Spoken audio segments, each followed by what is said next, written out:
সরকারি লোক না হলে এই সরকার কি যত যোগ্যই হোক কোনো অবস্থানে মেন করে কাজ করতে ডেকে নেন। আপনি বাংলা একাডেমির কথা বলেন, শিল্পকলা একাডেমির কথা বলেন, ঢাকা বিশ্ববিদ্যালয়ের কথা বলেন, চট্টগ্রাম বিশ্ববিদ্যালয়, রাজশাহী বিশ্ববিদ্যালয়, জাহাঙ্গীরনগর বিশ্ববিদ্যালয়ের কথা বলেন, সবটাতেই দলীয়করণ, একদল এবং একদলের শাসন দীর্ঘস্থায়ী করা, এই মানসিকতা। বাংলা ভাষা অনেক উন্নত, যদি রাষ্ট্রভাষা আন্দোলন সম্পর্কে অনেক কথাবার্তা। তা আমরা ছাত্র ইউনিয়ন করতাম এবং ওই ধারায় আমাদের চিন্তা বিকশিত হতো।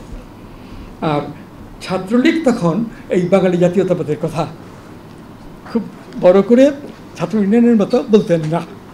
তার কারণ সোহরাওয়ার্দী তখন কয়েক বছর পাকিস্তানের প্রধানমন্ত্রীও হয়েছিলেন, অল পাকিস্তান আওয়ামী লীগের সভাপতি।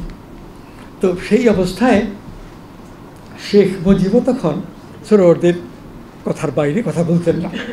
একটা দল করলে দলের নেতাকে মান্য করতে হয়, জনসাধারণের মধ্যে দলের নেতা সম্পর্কে একটা শ্রদ্ধার ধারণা রাখতে হয়, জনসাধারণের মধ্যে সেই ধারণা সৃষ্টিও করতে হয়, এইরকম ছিল চিন্তা।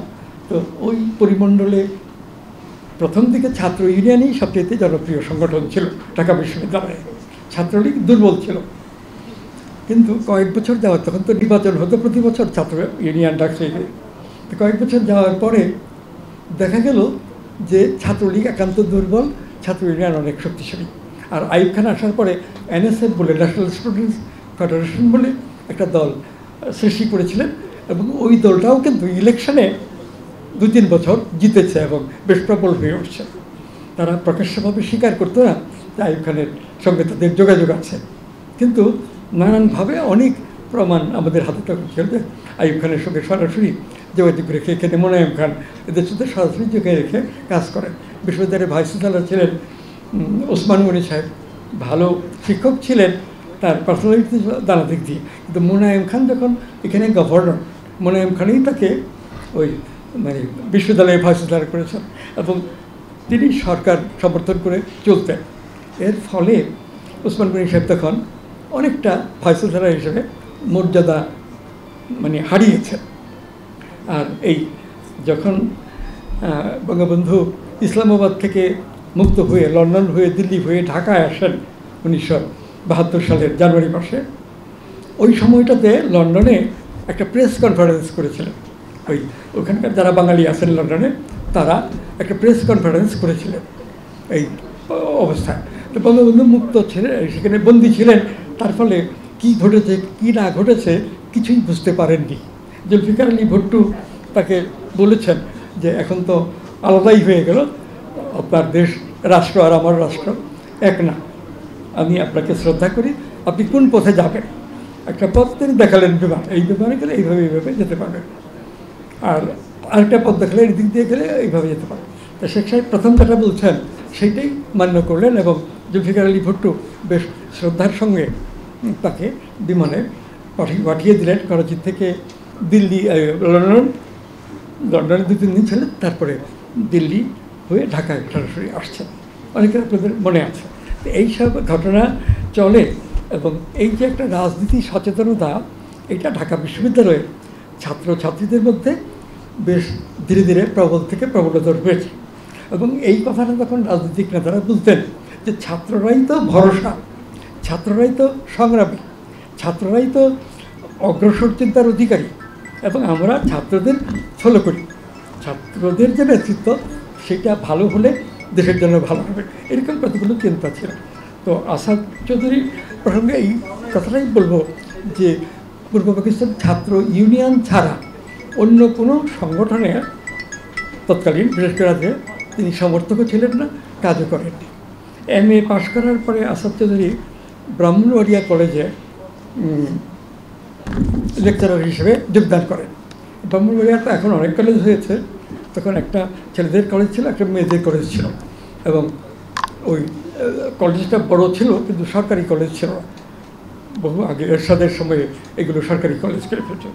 এই ব্রাহ্মণবাড়িয়া কলেজে লেকচারার ছিলেন, এবং আমাদের বন্ধুবান্ধব আরও কয়েকজন ব্রাহ্মণবাড়িয়া ওই কলেজে শিক্ষক ছিলেন, লেকচারার। তো সেই হিসাবে আমরা কেউ ওখানে বেড়াতে যেতাম ওই ব্রাহ্মণবাড়িয়া। তা আসাদ চৌধুরী আমাদের মানে আতিথেয়তাটা করেছেন, মানে আমাদের খাবার থাকার ব্যবস্থাটা আসাদ চৌধুরী নিজের খরচে করেছেন। একবারের কথা বলি, আমাদের সহপাঠী বন্ধু আহমদ সফা, তো আহমদ সফা তো তখন কোনো টাকা রোজগার করা, আয় করা কোনোটার দিকে মনোযোগ ছিল না, সাহিত্য করবে এর সীমাহীন আগ্রহ, এবং কারো না কারো আশ্রয় থেকে তিনি বাড়ি থেকে বের হয়েছিলেন। তো আসাদ চৌধুরীর উপরে আহমদ সফা ছিল। একবার আমরা কেউ গেছি ওখানে, দেখি রবীন্দ্রনাথ, নজরুল এবং ইকবাল সম্পর্কে 3 দিনের সভা, তিতাস সাহিত্য পরিষদ এরকম নামে একটা সংগঠন। তো আমরা এখানে গিয়েছিলাম, আমি আমার বন্ধু আহমদ মুসা। তো আমাদেরকে দেখেই তারা আগেই প্রোগ্রাম করেছিল আমাদেরকে জানিয়ে, এই নজরুল, ইকবাল, রবীন্দ্রনাথ বা নজরুল, রবীন্দ্রনাথ, ইকবাল এই নামে 3 দিনের অনুষ্ঠান। তো প্রথম দিনেই আসাদ চৌধুরী আমাদেরকে মঞ্চে দাঁড়িয়ে মাইকে শ্রোতাদের উদ্দেশ্যে বেশ কিছু প্রশংসামূলক কথা বলে মানে আমাদেরকে পরিচয় করিয়ে দিয়েছেন এই ব্রাহ্মণবাড়িয়া। তো আসাদ চৌধুরী যখন আমাদের কথা বলে শেষ করেছেন, আহমদ সফা তখন নিচের থেকে উঠে লাফ দিয়ে মঞ্চে গিয়ে মাইক ধরলেন। আমি বললেন যে আসাদ চৌধুরী অনেক কথা বলছেন ওদের সম্পর্কে, কিন্তু আসল কথাটা বলেননি। আসাদ চৌধুরী আমার বাবা, আমাকে থাকতে দেন, আমাকে খেতে দেন, আমার জন্য যা কিছু খাওয়ার খরচ সবটা বহন করেন। এই কথা বলাতে সকলেই হেসে উঠল, এবং কথাটা খুব ঠিক। আমি তো পরাশ্রয়ই ছিল। শেষ দিকটাতে বাংলা যানবাহন সম্প্রীতি বলে একটা এনজিও করতো, সেই এনজিও থেকে কিছু টাকা আয় করতো, এবং তখন নিজের টাকায় মানে চলতো, তার বাসা ভাড়ার এবং খাওয়া পড়ার একটা টেলিফোন ইত্যাদিও দিয়েছিল। তো ওই সময়টাতে মানে এইসব ঘটনা ঘটে, এবং ব্রাহ্মণবাড়িয়া ওই তিতাস সাহিত্য পরিষদের অনুষ্ঠানে আহমদ সফা আসাদ চৌধুরীকে বাবা বলে ডেকেছেন, এবং তাতে সবাই হেসে উঠছে, এবং পরিহাস করে স্থানীয় লোকেরা বলছে যেহেতু আসাদ চৌধুরীর ছেলে। এতে আহমদ সফা আবার অপমানিত বোধ করছে এক পর্যায়ে, এবং আবার ঢাকায় ফিরে আসছে। ফিরে এসে অন্য কারো আশ্রয়ে থাকতো, এরকমই হয়েছে। একেবারে মৃত্যুর বছর 10 আগে, 10 বছর বা 12 বছর আগে, ওই এনজিও থেকে বাংলা জার্মান সম্প্রীতি করে ওর মাধ্যমে কিছু টাকা পয়সা পেতেন, তাতে বাড়ি ভাড়াটা দিতে পারতেন। 100-1.5 টাকা খরচ করে তখন বেশ ভালো বাড়িই করা যেত। তো ওইভাবে বাড়ি এবং খাওয়া দাওয়ার নিজের ব্যবস্থা হয়েছে। আবার এনজিওর পক্ষে ছিল না, এনজিওর বিরোধী ছিল, কিন্তু নিজে তখন মানে পেটের দায়ে এনজিওতে যোগদান করে। এইসব বৈপরীত্য আছে। মানে যে কথাটা বলছিলাম যে আসাদ চৌধুরী কিন্তু অন্যদের জন্যেও টাকা পয়সা খরচ করেছেন, এবং কোনো একটা ভালো কাজে যদি চাঁদা দিতে হয় অন্যদের তুলনায় বেশি টাকাই দিয়েছেন। আমি ছাত্র ইউনিয়ন করার জন্য কখনো কখনো সিলেটে গিয়েছি। সিলেটে তো কয়েকটা মানে সাব ডিভিশন ছিল তখন, ব্রাহ্মণবাড়িতে তো গিয়েছি, কুমিল্লা, কোনো কোনো জায়গায় গেলে আমিও গিয়ে আসাদ চৌধুরীর আশ্রয়ে মানে থাকতাম। এখান থেকে সিলেট একটা না গিয়ে ব্রাহ্মণবাড়িয়া 2-1 দিন থেকে পরে যেতাম সিলেটে এইভাবে। তো এইসব দিক দিয়ে দেখছি যে ওই তরুণ বয়সে অন্যদের সঙ্গে সম্প্রীতির নানান গভীর সম্পর্ক ছিল। মানে টাকা পয়সার দিক দিয়েও কী বলে আসাদ চৌধুরী কৃপণ ছিলেন না, বরং যতটা পারদায় খরচ করে সকলকে নিয়ে চলতে চেষ্টা করতেন। তো সেইগুলো তখন বিয়েও করেননি, মানে ঘর সংসার হয়নি, অন্যরকম বাস্তবতা এইসবের মধ্যে। এর মধ্যে আসলো মুক্তিযুদ্ধ আমাদের। তো মুক্তিযুদ্ধের সময় ব্রাহ্মণবাড়িয়া থেকেই আসাদ চৌধুরী এবং আমাদের আরও বেশ কয়েকজন বন্ধু তারা চলে যান ওই দিক দিয়ে, হয়তো আগরতলা দিয়ে যান, আর এই দিক থেকে নানান দিক থেকে কলকাতায় এই দিক পশ্চিম দিক দিয়েও গেছে। তো ওই মুক্তিযোদ্ধা হিসেবে আসাদ চৌধুরীর কথা ওর কাছ থেকে মুক্তিযুদ্ধের 9 মাস খবরাদি পেতাম। মুক্তিযুদ্ধ শেষ হওয়ার পরে রফিক আজাদ তো মিলিটারি ড্রেসে, কাদের সিদ্দিকীর সঙ্গে ওইখানে মুক্তিযুদ্ধ করেছে, খাকি রঙের মিলিটারি কাপড়ের নেওয়া। আর আসাদ চৌধুরী স্বাভাবিক পাঞ্জাবাপন্থী ইন্ডিয়া। আসলে বাংলা একাডেমিতেই দেখা হলো। তারা বাংলা একাডেমিতে তখন চাকরিতে জয়েন করেননি, হয়তো মনের মধ্যে ছিল যে জয়েন করবেন। তো ওইরকম অবস্থা। তো একদিনের কথা মনে পড়ে, তখন তো মিলিটারি যারা ছিলেন সেক্টর কমান্ডার, তারা বাংলা একাডেমির প্রেমিসে গিয়ে মিটিং টিটিং করতেন এবং বাঙালি জাতীয়তাবাদের কথা বলতেন, গণতন্ত্রের কথা বলতেন, বঙ্গবন্ধুর নেতৃত্বের প্রশংসা করতেন ইত্যাদি, এরকম হয়েছে।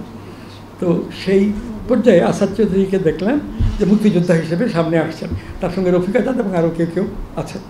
তো এর মধ্যে ওই একটা মিটিং, সেই মিটিংয়ে কোনো একজন মিলিটারি যারা সেক্টর কমান্ডার ছিলেন উপস্থিত বক্তৃতা দিচ্ছেন এবং তিনি বলছেন গণ্ডগোলের সময়, মুক্তিযুদ্ধের সময় আমরা বলি, কিন্তু ওই লোক তখন বক্তৃতায় বললেন গণ্ডগোলের সময়।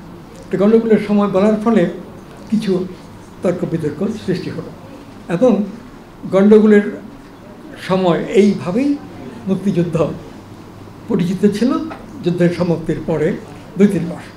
কিন্তু আওয়ামী লীগ থেকে তখন এটার প্রতিবাদ করে বক্তব্য দিল যে এইভাবে মুক্তিযুদ্ধের মধ্য দিয়ে স্বাধীন বাংলাদেশ প্রতিষ্ঠা করা হয়েছে এবং এই অবস্থার মধ্যে গণ্ডগোলের সময় না বেড়ে মুক্তিযুদ্ধের সময় এরকমটা করার জন্য সকলকে অনুরোধ করছি। এইসবের মধ্য দিয়ে নানান পরিবর্তন, এই পরিবর্তনের প্রবাহের মধ্য দিয়ে আমরা তখন বড় হয়েছি এবং আসাদ চৌধুরীও ছিলেন। আমি আগে বলেছি যে আমার যেতে 2 বছর সিনিয়র ছিলেন। তো এইগুলো কথা গুছিয়ে চিন্তা করে বললে অনেক সুন্দর করে বলতে পারবো এবং আনুষঙ্গিক দিকগুলোতে কোথায় কী হচ্ছে সেটা জেনে আসাদ চৌধুরীর ভূমিকা বা যারা তখন তরুণ লেখক কবি তাদের ভূমিকা এগুলো বিচার করলে অনেক কিছু আমরা পাবো। ইতিহাসের প্রয়োজনে এটা খুব দরকার। তো এই যে কাঠ পেন্সিল এরা যে বইটা করেছেন আসাদ চৌধুরীর স্মরণে, এর মধ্যে খুব দীর্ঘ লেখা বা অনেক বক্তব্য দিয়ে কেউ লেখেননি। উপস্থিত মুহূর্তে সহজ সরল চিন্তার মধ্য দিয়ে এই লেখাগুলো প্রত্যেকেই লিখেছেন। কেউ 1 পৃষ্ঠা, আধা পৃষ্ঠা লিখেছেন, কেউ 3-4 পৃষ্ঠা, কেউ 10 পৃষ্ঠা, 8 পৃষ্ঠা এরকম। তো এই বইটার একটা ঐতিহাসিক গুরুত্ব আছে। সরকারি রোগ না হলে এই সরকার কি যত যোগ্যই হোক কোনো অবস্থানে মেন করে কাজ করতে ডেকে নেন। আপনি বাংলা একাডেমির কথা বলেন, শিল্পকলা একাডেমির কথা বলেন, ঢাকা বিশ্ববিদ্যালয়ের কথা বলেন, চট্টগ্রাম বিশ্ববিদ্যালয়, রাজশাহী বিশ্ববিদ্যালয়, জাহাঙ্গীরনগর বিশ্ববিদ্যালয়ের কথা বলেন, সবটাতেই দলীয়করণ, এক দল এবং এক দলের শাসন দীর্ঘস্থায়ী করা, এই মানসিকতা, দলীয়করণ ইত্যাদি কথা প্রথম দিকে যারা সরকার বিরোধী দল ওই নিন্দা করতেন, বৈঠকখানায় আলাপ হতেন, এই নিন্দারও একটা এফেক্টিভনেস ছিল। এই নিন্দার ফলেও অনেকটা সতর্ক হয়ে যে দেশটা তো শুধু এক দলের না, আমাকে ভোট না দিলেই সে আমার শত্রু না, আমার দেশেরও শত্রু না, এই করে মানেছিল। তো ওই সবের মধ্য দিয়ে আমরা বিকশিত হয়েছি এবং ওই মুক্তিযোদ্ধা হিসেবেই বাংলা একাডেমিতে বেশ কয়েকজন চাকরি পেয়েছেন এবং আসাদ চৌধুরীও তাদের বলতে একজন।